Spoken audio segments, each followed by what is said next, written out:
Okay guys, you're in a nutshell with me, Ina. Ang kakausapin po natin today ay isang registered immigration consultant. Nag-umpisa rin po siya bilang international student dito at ngayon tumutulong sa mga gustong makarating sa Canada. Ang gusto nating sagutin sa episode na ito, sulit pa ba ang international student pathway kung ang goal mo ay maging permanent resident dito sa Canada? Okay, so I will now bring her in. She is Dayanara M. Puerto. Thank you, Hi, Dayanara.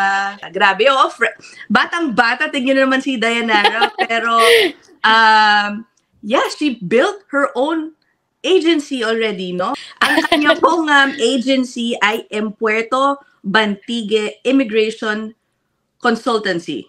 Tama ba? Yes, correct. Okay, ayan, she is the owner and the RCIC. Yes po. Okay, so, teka muna, before we answer the question na sinabi ko dun sa intro, what brought you to Canada? Yeah, it was for the longest time, because my husband and I, we've been together since we were in high school, like 15 years old.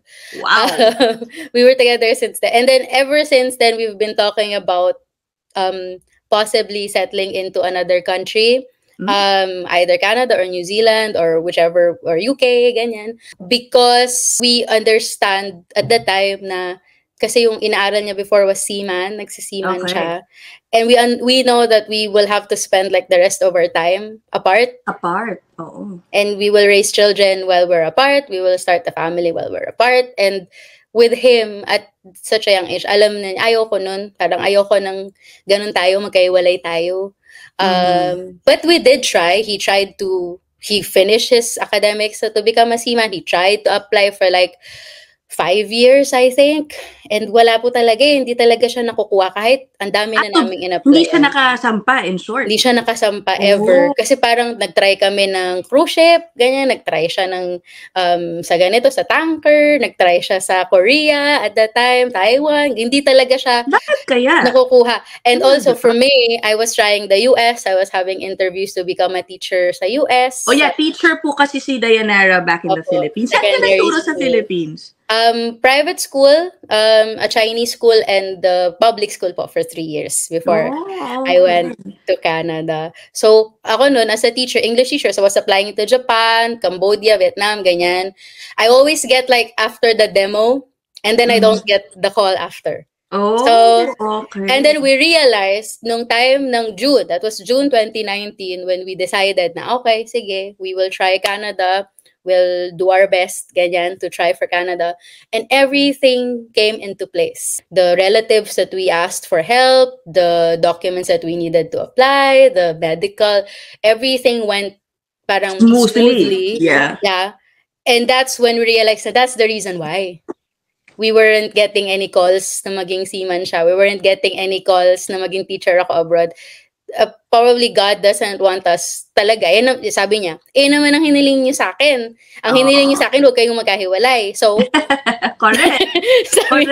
sabi niya, di ayan.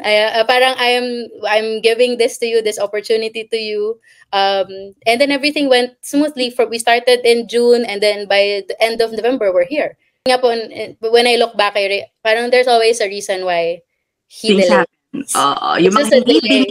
Yung mga hindi binibigay sa inyo, nakala nyo gusto nyo. Hindi pala yun. Parang hindi pala yun. Diba? Hindi pala yun. Parang iniisip na namin, okay, magpunta ako sa States, magti-teacher ako doon for 3 to 5 years, and then sabi siguro ng Lord, wala namang PR doon, mahihirapan ka. Uuwi ka din after. So, parang siguro, or ang husband ko, punta siyang Korea, trabaho siya doon for 5 to 10 years, wala din siyang opportunity for PR doon, ganyan. So, parang Canada is really for you. Yeah. So I'm making all of this smooth for you. So parang it's really something that I realized down the line. Yeah. Sinasabi ko rin talaga sa in some of the episodes, you really have to trust God's plan. He has one, 'di ba? It may take a while, pero yeah, meron talaga. Years. For us, it's like 5 years. Nung sabi mo, bata pa lang kayo, no? Kasi you were together 15 years old. Why did you already have that idea na gusto nyong mag-ibang bansa? Kasi I assume at that time, hindi pa naman nag-aaral lang si Mister, di ba? Opo. Because we had a lot of relatives who managed to settle abroad, and we saw the quality of life that they have. For him, it's his uncle in the US. For me, it's my aunt in Germany. So, parang we both saw how their lives changed and the difference between settling in the Philippines and settling abroad, especially for the children, their opportunities that they have. Ako nun, I was so happy as a teacher. It's so fulfilling for me that it's so fulfilling for me that I could have stayed. Like in Pero, teaching. alam mo, isa yan sa most undervalued professions back home. Ano? Yung teacher, parang mga nurse, di ba? Undervalued. They deserve the teachers that we have right now, they deserve, like, especially after the pandemic, I think a lot of the parents realize na they deserve like triple, quadruple of what they're receiving. Yes. Sige. Let's go to our real topic. Okay, yes. Sabi nga ni Dayanara, from the time she got here as a student in 2019, alam naman nating lahat, ang dami ng changes, naghigpit ang gobyerno ng Canada tungkol sa international student pathway, dumoble yung kailangang bayaran, hindi na po at all times papayagan ng spouse na bigyan ng work permit. It's now only allowed for those taking a master's or doctorate degree. So ang tanong, okay, if a person's goal is to become a permanent resident in Canada, sulit pa ba mag-international student pathway? Answer would be yes, I would say. It is just that if we look at the other options that we have, you only have 3 in general. Well, 4. If you look at, parang if you can either be sponsored by a spouse or a parent who will take you to Canada, and then you will land as PR. The second one will be to apply to, let's say, provincial nomination or express entry and land as a PR, which is very difficult to do. I mean, really difficult to do. Looking at the CRS scores right now, very difficult to land in Canada as a PR, unless you have a really specific skill set and a very supportive employer who will, support you. The third option would be to come here as a work permit holder through an LMIA. And LMIA is very difficult to come by. And also, I think, para siyang napakadaling gamitin para makapangloko, to scam. Nako, be aware, meron pong mga nambebenta ng lamia. Ganyan, selling for $10,000, $15,000, $20,000, $30,000. And I have clients who come to me na, ma'am, may nagbebenta ng LMIA sa akin for $20,000. Sabi ko, ba't hindi ka na lang mag-aral? Kasi at least with that same amount, you can pay for your tuition and then get education in return instead of spending it sa LMIA na wala din naman pong kasiguraduhan kung makukuha mo yung work permit. Wala din naman kasiguraduhan kung makukuha mo yung PR. You know what I mean? Not all jobs lead to PR. And then the fourth one, which for me is the one that's kumbaga less chance of you being scammed. And then it will provide you with education, let's say a specific education na pwedeng mag-fit dun sa mga pangangailangan ng Canada sa ngayon. And the fact that you are working in, let's say, an occupation na kailangan ng Canada, so most of the time, healthcare, construction, transport, STEM, IT, agriculture. Yan yung 5 na yon na talagang pinaprioritize nila. So if you use the study permit to enter into those occupations, then yes, I would say sulit siya. And it will definitely help you apply for PR down the line. It will I would recommend asking for help because each province, they have their own needs. So for example, British Columbia, specific sila sa pangangailangan nila sa tech, veterinary, childcare, healthcare, agriculture, I believe, is also part of the list. So specific sila doon. Ontario naman, for example, is more of healthcare and trades. Yan. So yun yung priority nila. Alberta has more of agriculture kasi yun yung oil and gas, ganyan. So it's also important to ask for help because you never really know if this program that you're taking is actually needed in that province that you're going. So for me, parang dun sa apat na option, syempre hindi naman lahat pwedeng mag-asawa ng citizen or PR. Hindi naman lahat ay may magulang na nasa Canada. Hindi naman lahat ay parang tulad ko, teacher ako, regulated ako sa Pilipinas. Paano ko kukuha ng LMIA sa Canada para maging teacher din? You know what I mean? Kaya that was the decision making that we had nung nag-decide po kami to study. But that was in 2019. Yeah, so it's still the same essentially now. It's just that ngayon talagang lumalabas na yung pangangailangan ng Canada. Halata na siya.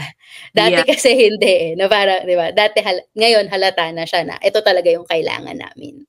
Oo. So basically ang sinasabi ni Dayanara, if your goal is to be PR through the International Student Pathway, kailangan mag-uumpisa ka pa lang nung iyong program, alam mo na, may plano ka na how you're gonna become PR. And that is through identifying the right course to take in the right province. In the right province, the one that fits you the most. Kaya nga lang po, the issue is ganito.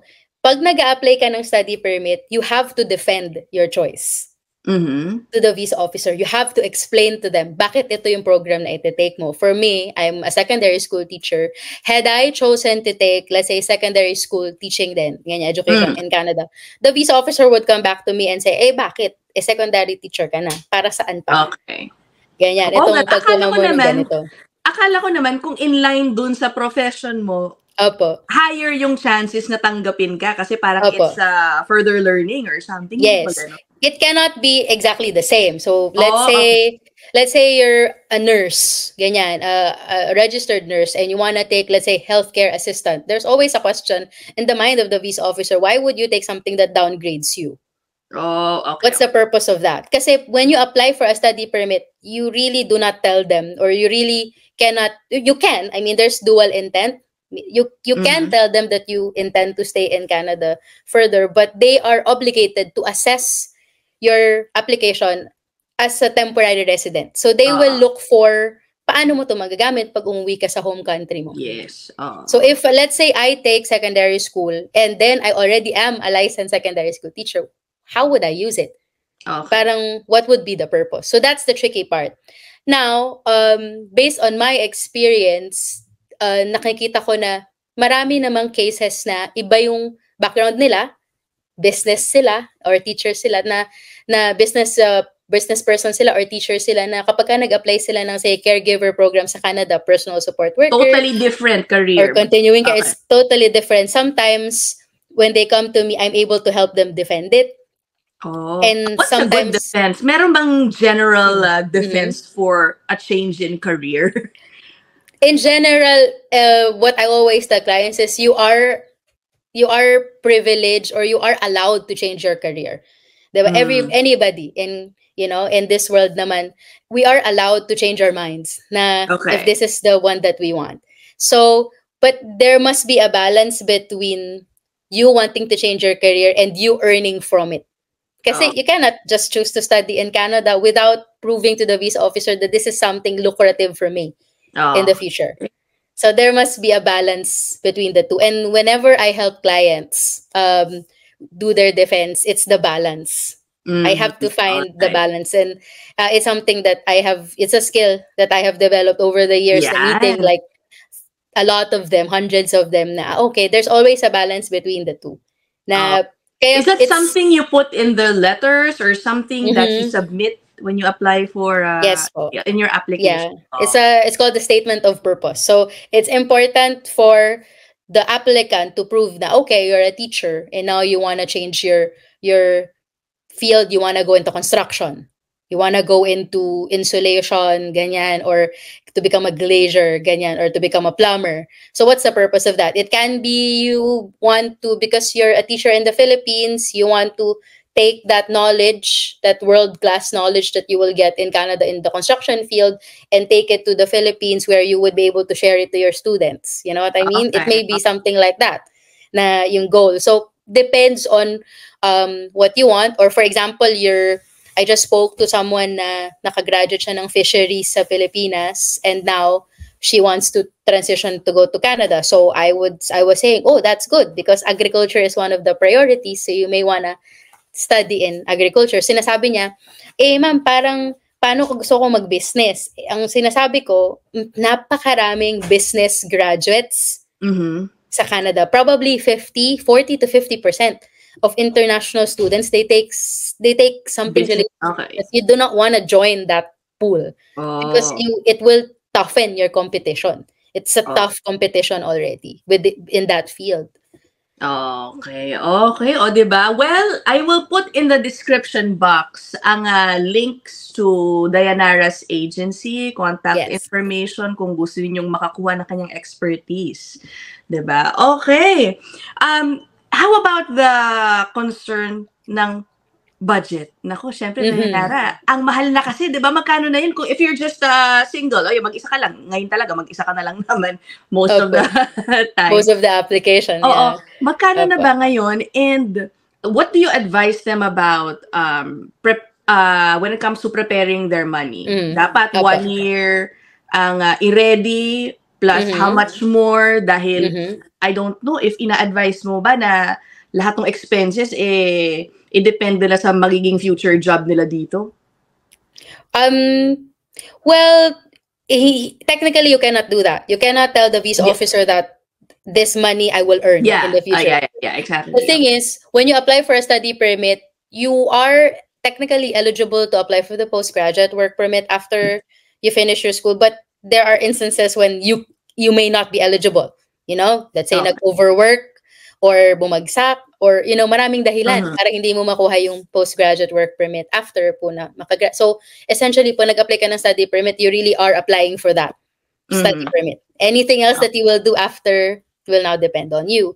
When it comes to funding po, the requirement will be 1 year tuition. So, that depends on the school that you will be going to or the program that you will be studying. So, it can range from, on the lower end, $10,000 to the higher end could be 30, 40. Pero in general, on average, around $15,000 to $20,000 per year. And then for a single applicant, for yung kanyang living expenses, yung cost of living, which is technically, ang tawag nila doon ay show money, pero wala naman po talagang show money pagdating sa study permit application, is 20,635, pero nira-round off ko na siya sa 21,000 pag dinidiscuss ko sa clients ko.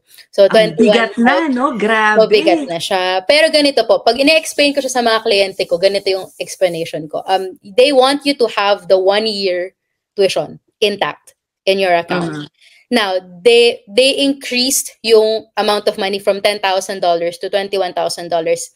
If you think about it, because you are going to Canada on your own, you don't have your spouse yet, because pwede naman silang makapag-apply ng open work permit under the postgraduate work permit pag nakagraduate na po yung student.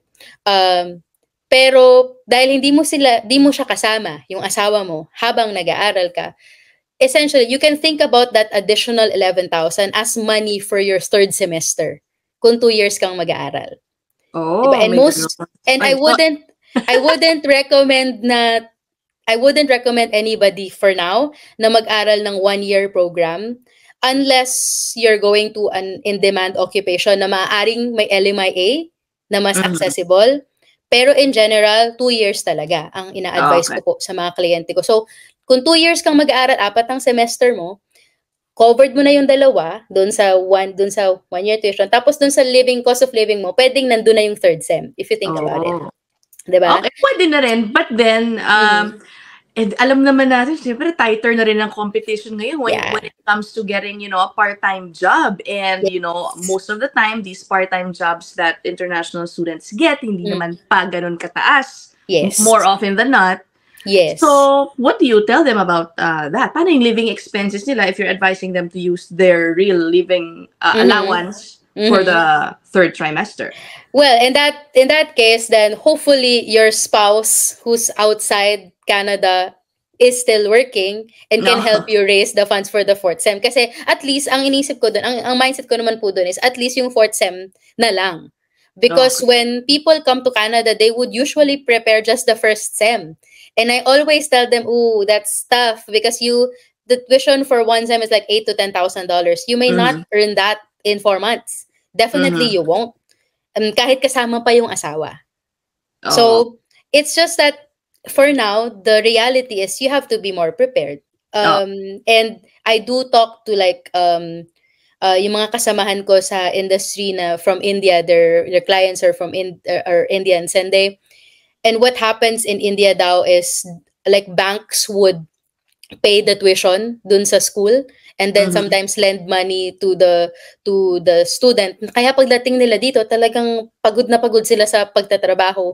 Kasi binabayaran nila lahat. Kasi binabayaran nila may binabayaran sila in their home country, and ang sinasabi ko sa mga kliyente ko, it's a very miserable place to be in. Oo nga eh. You know what, I think talaga ideally, talagang dapat meron kang pera. Prepare. If let's say you're a parent in the Philippines hoping to send your child to Canada in the future as a student, there's really nothing wrong in preparing for it now. Let's say you're a young professional, kakagraduate mo lang sa Pilipinas. Then you may wanna explore going abroad, saving, diba? Para at least you have that intact. Na talagang pagdating mo dito, you're prepared. Kasi hindi rin naman po madali. Anywhere you go, parang I'm reading a lot of articles on New Zealand, Australia, UK. This is happening. All of them, many of them are also becoming stricter. Because they see it's a general problem that all countries face. If you invite a lot of immigrants who